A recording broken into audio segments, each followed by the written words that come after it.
C'est tous les vendredis quand on a poésie. En cinquième, j'ai eu une professeure de français qui était très intéressante et ça se voyait qu'elle était passionnée.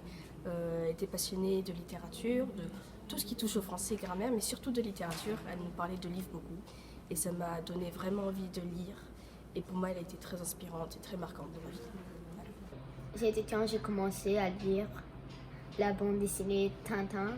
J'ai trouvé ça drôle et j'ai aimé et je continue à lire. En classe, on était en train d'apprendre André Malraux et je me rappelle quand j'ai lu le texte, certains de ces textes particulièrement, j'avais commencé à pleurer. Je me suis dit, ça doit être vraiment ça, d'aimer vraiment une langue et de l'adopter. J'ai adopté la langue française et j'ai aussi l'impression qu'elle m'a adoptée.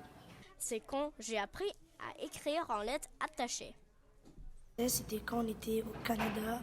J'ai pu avoir plus d'expérience en français.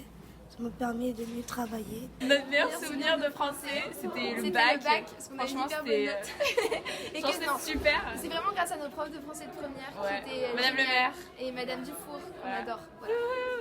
Un bon souvenir de français, c'est l'année dernière quand les élèves de seconde ont participé avec Madame Silverano au prix Goncourt. Donc voilà, c'était une expérience à vivre au sein de l'école et puis en famille aussi avec la lecture des ouvrages et avec le travail des documentalistes. C'est Pax et le petit soldat. Donc c'est un livre que j'ai découvert en 2018 grâce à Babelio.